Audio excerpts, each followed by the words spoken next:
Yo, welcome to Big Dog Talk Sports. This is your boy Big Dog, and we're gonna get into some NFL talk going into Week 12. Let's get it.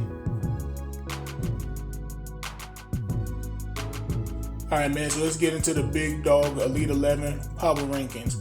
Number 1, we have the Philadelphia Eagles taking back their top spot. They bounced back after a loss by beating the Colts on the road, 17-16.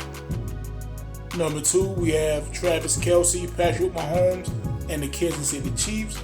These guys are 8-2, have the number 1 offense in the NFL. And number 3, we have the Dallas Cowboys. They just mollywopped the Minnesota Vikings on the road, 40-3.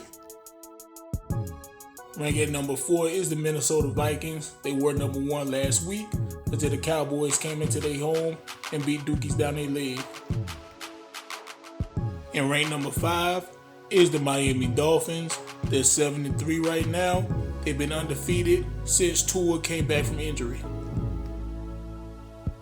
Alright, the teams I have ranked from 6 to 11. We have the number 6 Buffalo Bills. They're 7-3 right now. We have the Baltimore Ravens at 7. At 8, we have the Tennessee Titans. 9th is the New York Giants. 10th is the San Francisco 49ers. And 11th is the New England Patriots. Alright, in the NFL Week 11, Big Dog Player of the Week is Dallas Cowboys running back Tony Pollard. This man had 15 carries for 80 yards, and he had 6 catches for 109 yards receiving and scored 2 touchdowns, while he and his Cowboys teammate blew out the Minnesota Vikings on the road 40-3. Week 11 Big Dog Player of the Week, Tony Pollard. Alright, y'all, let's stay in Dallas. As I just said, the Cowboys, they beat the Vikings 40-3 on the road, beat Dookie down their legs. Tony Pollard, the running back, he did his thing. He showed up, he showed out. But we cannot forget about the Dallas Cowboys defense once again being dominant. Dorrance Armstrong and Micah Parsons was out there looking like Reggie White and Derek Thomas, combining for 4 sacks.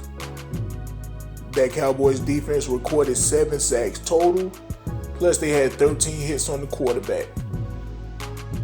Quarterback Dak Prescott played nearly perfect, 22 of 25 passing, 276 yards, 2 touchdowns. Is it safe to say Dallas can be a legit Super Bowl contender? Let's see, man. Linebacker Micah Parsons is no doubt a candidate for Defensive Player of the Year. 47 tackles, 10 sacks, 3 forced fumbles in 10 games. And as great as Micah Parsons has been, we can't forget about defensive end DeMarcus Lawrence. He also recorded 6 sacks this year.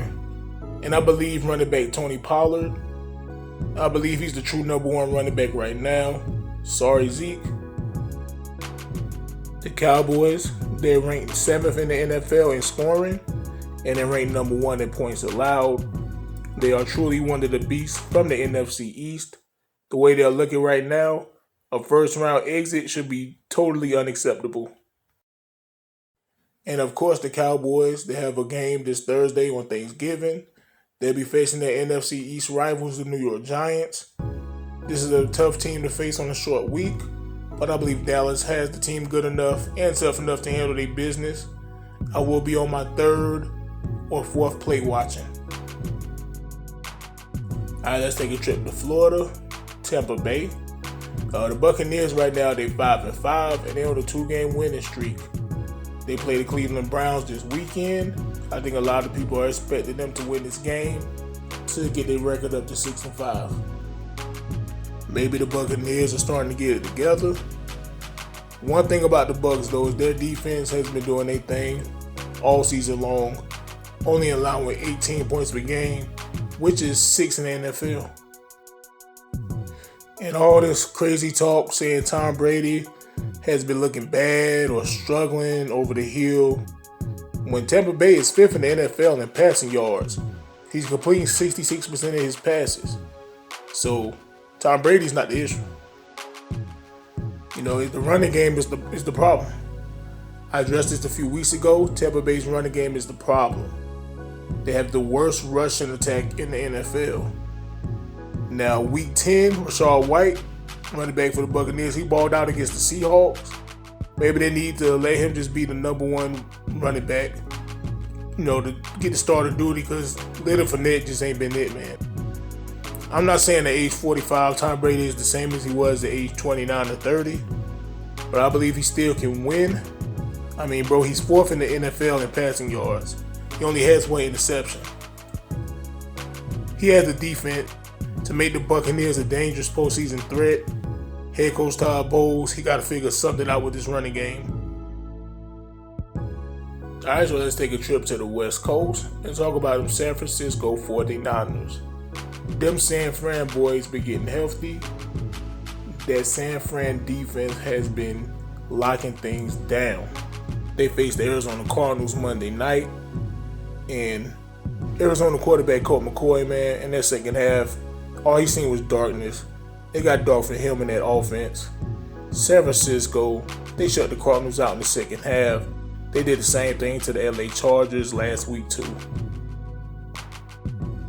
That 49ers defense, they sacked the quarterback 3 times. They forced a fumble, got 2 interceptions, had 9 tackles for loss. Christian McCaffrey, he's been proven to be a great addition to this Niners offense. And honestly, a healthy Christian McCaffrey, who would have doubted that? I mean, he had 39 yards rushing on 7 carries, but he also had 7 receptions for 67 yards. Him being in the backfield, he can go in motion to the receiver slot, open things up for Deebo Samuel, Elijah Mitchell, give Jimmy Garoppolo more options, more weapons. That Jimmy Garoppolo, George Kittle combination was lethal.